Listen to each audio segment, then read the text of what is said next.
What is going on, guys? Back at you again with another video. This time it's going to be the Monster Hunter game with a replica of the Monster Hunter game called Yeager Hunter Legend. A very cool game. We're going to go into specifics about it, but before I get right into it, make sure you guys do me a solid and like, comment, and subscribe. Leave that bell icon on for all notifications. I would really appreciate that. So let's get right into it.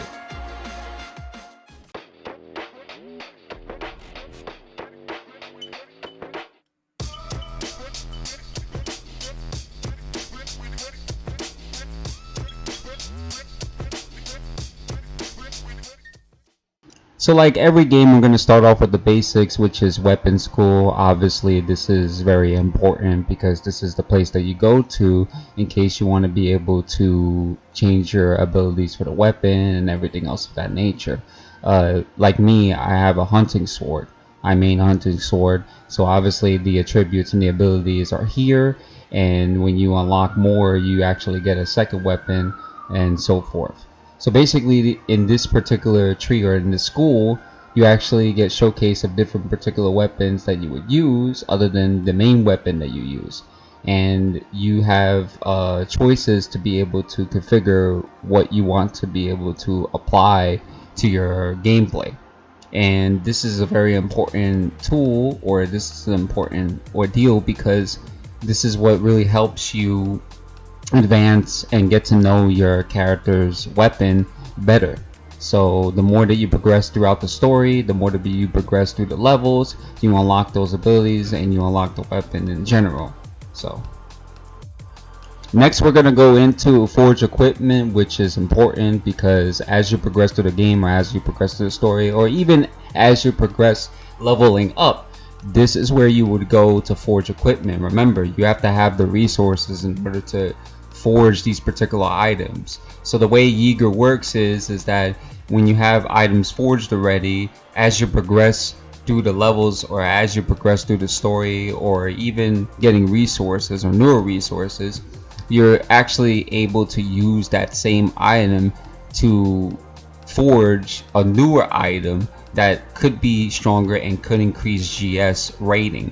And that's also important as well too, because again, as you progress through the story or as you progress through the game, these particular items or these particular armor get unlocked throughout time, and you need to decide to yourself if you want to be able to increase your GS rating by upgrading the existing gear into the newer gear portion. And you know, it's kind of like every other Monster Hunter game or every other game that actually has forge equipment. You have an item, you upgrade it, and it gives you a better item, or it gives you a better armor or a better sword. So this is basically self-explanatory in its own core, and more you progress, the better it is. Equipment enhancement. Now another important part in terms of the forge equipment, or besides the forge equipment, is that when you get these particular resources, you get to increase or enhance the equipment level, which also again is very important because as you fight stronger behemoths, I think that it's safe to say that by you having stronger weapon or stronger armor, so that way you could have more defense, it's better off that way. And if you are missing those particular resources, if you're missing those particular items, then you could just click on it and it will showcase where you need to go to pick those particular things up, which is a very useful thing. I mean, I think that it's pretty great to be informative in that particular way. So, and memory insignia. So this plays a bit of a part of its own, and I'll explain a little bit more into the video when we get to that part. But the memory insignia actually increases the GS rating, but it's also like the attributes or the effects that you would have towards your character, where you would be able to implement, you know, effect damage, whether it has to do with trauma or critical rate or critical damage. This is a very important area of expertise here, because this actually plays a big effect as you start to progress and fight better or stronger monsters or stronger behemoths, because you have these particular effects on, and your weapon stronger, or you're at a higher GS rating overall, you do and inflict more damage based on the effects, or based on you combining those particular effects within the tree. The more you progress, the more you unlock those things. You unlock them in the Purgatories. So, and Retainer. I think this is also very cute. This is a cool part of the game, because usually, you know, you would be able to have some little Palcat or whatever following you and giving you health, or whatever the case is. But Yeager's different. Retainer really means that you would actually unlock these particular companions to be able to fight alongside with you against the behemoths, and some of them, as you earn more and more throughout summons, in which we will talk about when we get to that particular point, you actually get to increase their level, you get to increase their abilities, and they become very, very useful throughout the fight, especially when it comes down to fighting stronger monsters, as I stated before. And they each own, or each to their own, have great abilities to add on to the fight as well too. They're very useful characters, or at least very useful companions. The retainer summonings. So this right here is also important, because as you play Yeager daily or whenever you can, you either get free summons, or you could be able to save those particular summons. And the way you get those summons is by just progressing the story, doing events, doing something within your achievement board, whatever the case may be. You earn them over time, and this is where you would literally go to be able to earn new retainers. And you know, again, this is a very useful thing, because even if you don't have enough, you could still summon free each day or each hour. I forget what it is, but you know, it's a very useful thing to earn more summonings. Retainer dispatch. This is a particular area that if you progress through the story and you open up more areas, you can dispatch your retainers to go scouting for more rewards. And this particular area, or at least this particular ordeal, is actually very useful, because in case you are missing resources, and the higher your retainer is in terms of level or in terms of rating, actually could go scouting out to get better rewards for you. And the more you progress and the more areas that you unlock, as I stated before, it actually increases the rewards that you get, and you would be able to claim them here when, you know, they're actually done with that particular ordeal. It's very useful, very, very useful.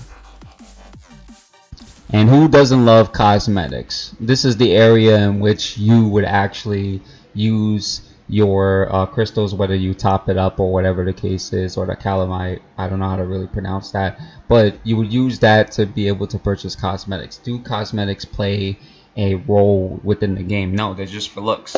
So you would pretty much come into the, you know, ordeal where you would probably most likely buy them if you're very interested in them. But keep in mind that if you do try to top up and you don't live in Canada, you won't be able to do that. But this is the cosmetic store. This showcases a lot of the cosmetic items in here.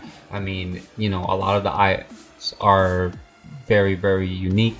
They're very, very cool. They have a short list of items, or a short list of cosmetics here, because it's obviously a beta.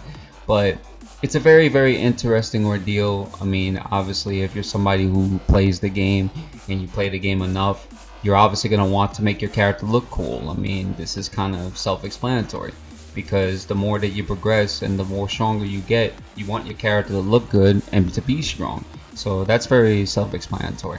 But this particular area, the only way that you could be able to purchase cosmetics is if, not by top up, but if you purchase the calamite. I don't know how to pronounce that again, but by basically purchasing that, you could be able to buy the cosmetics within the store.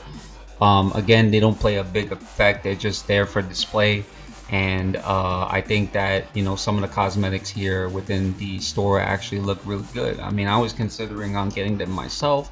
I think that, you know, a lot of them are very unique, regardless of what weapon you're actually playing, regardless of what gender in the game you're playing. All the outfits look very, very top notch. I think that you would actually have an interest in be able to use these particular items, or at least be interested enough to buy them. So I hope this part is really appealing to you, or probably the most appealing to you. So the trading hub is a place where you would be able to trade items based on, you know, how much you collected in terms of the coins. I usually call them coins because that's basically what they are. And you actually do them to, you know, collect other resources or other items in which you would obviously need in the near future. Obviously, they have a list of the stuff that you have or the stuff that is available, and the more that you progress and the more that you earn, you could be able to trade off to get, you know, the items within there. But to be honest, I think that I don't really recommend using the trading hub, because most of the stuff you can pretty much earn throughout events and, you know, Purgatory and everything else of that nature. So exploration. So this right here is the area that it's going to bring you to when it prompts you into the beginning of the game.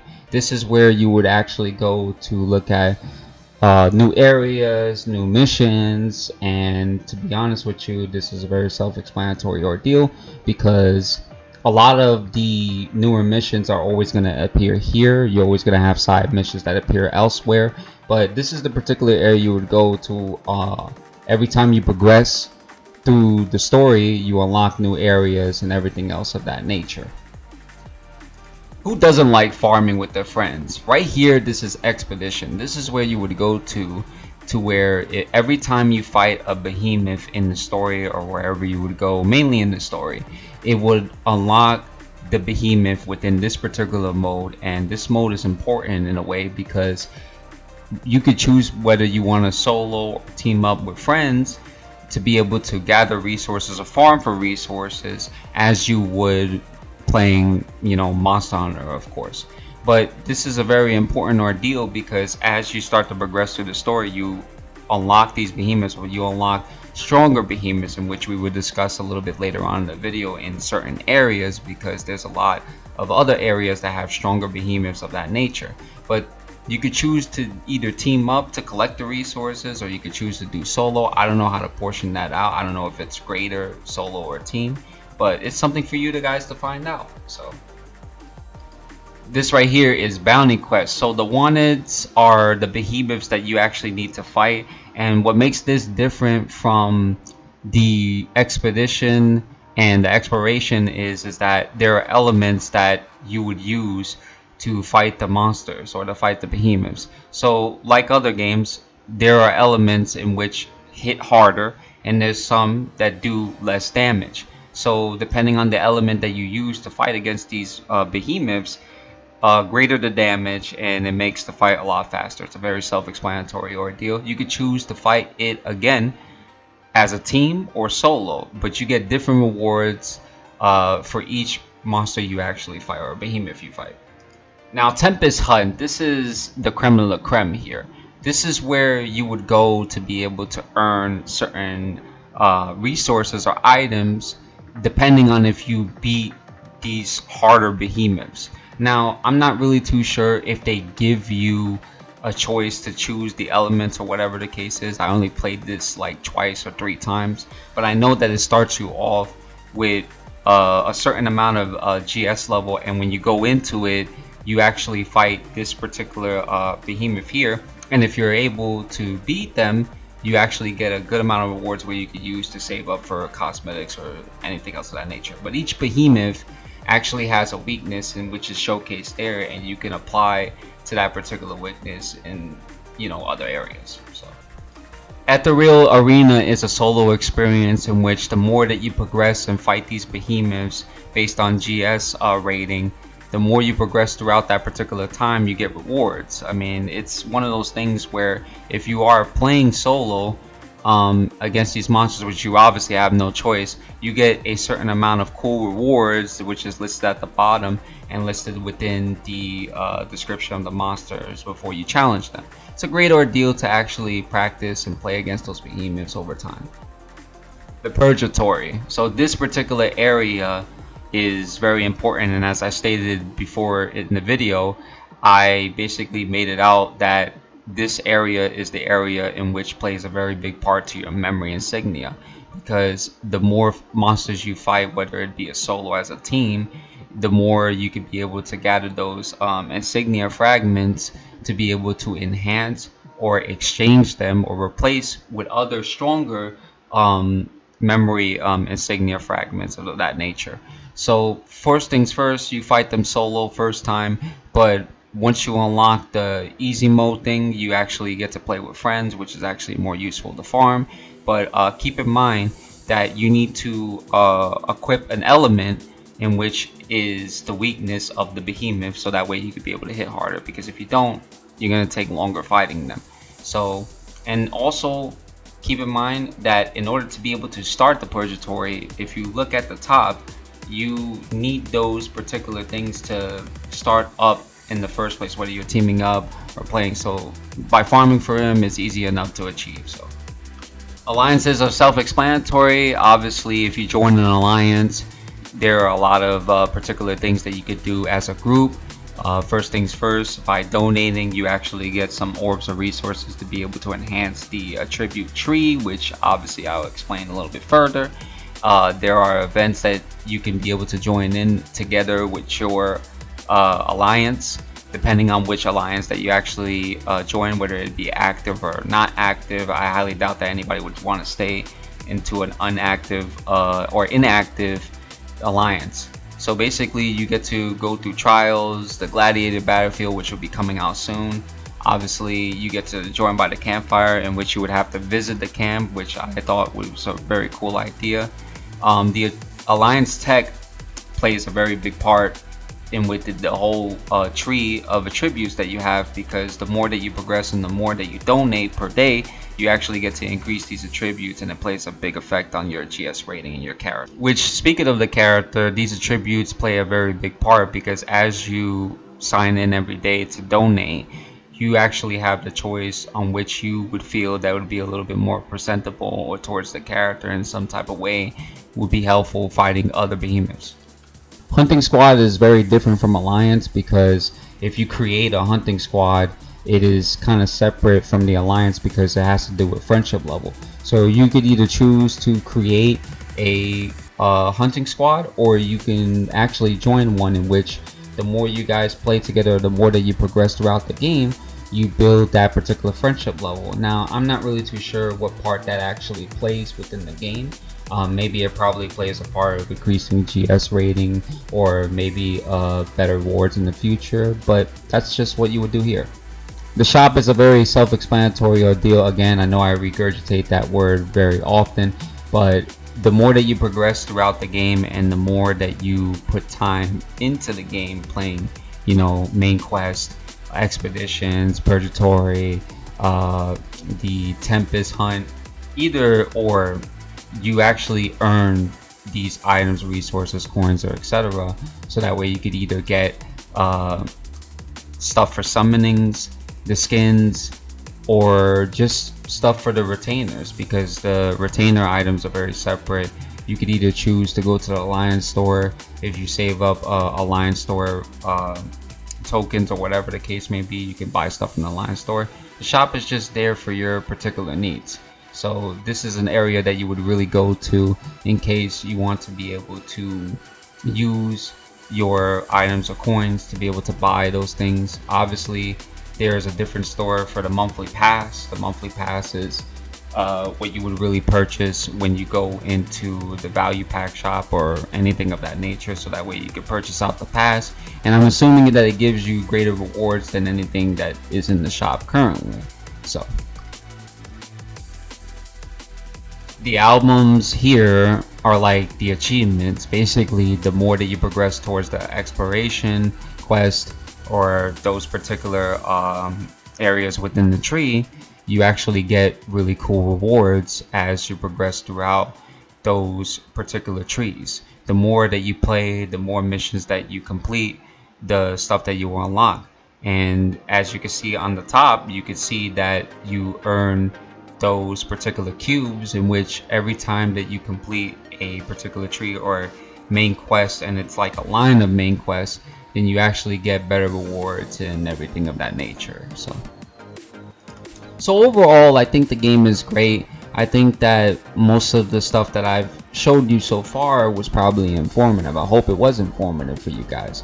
In my personal opinion, I think this is a great game, and I'll go a little bit further in that. But before I do that, make sure you guys download Yeager on Google Play or App Store if you are interested in playing the game. The link will be in the description, and there will be a sub link in case you can't download it, because from what I'm gathering is that the only way that you can download it is if you're in Canada region. Obviously it would be available in the store, but we have a sub link for a purpose in case people are interested in playing it and they're not in Canada, so to speak. But in my personal opinion, I think the game is great. I think that it brings me closer to home because it plays similar to Monster Hunter in a way, and it just has a lot of unique potential. It has a lot of things that you can be able to do, a lot of activity based things to do, and it actually brings you closer and closer to playing, you know, as a unity, you know, not just as a group, but you know, it seems like the devs and the community base for the game are actually very friendly. They're very helpful, and you know, that's just basically what these type of games are all about, you know. So in my personal opinion, gameplay, you know, mechanics, everything else, I give this game an 8.5 out of 10. Obviously it would need a little bit more work, but we'll see. But that's it for this particular video. I hope this was very informative. I hope you guys really enjoyed this. I hope you download it and play, and make sure you guys like, comment, and subscribe. Peace.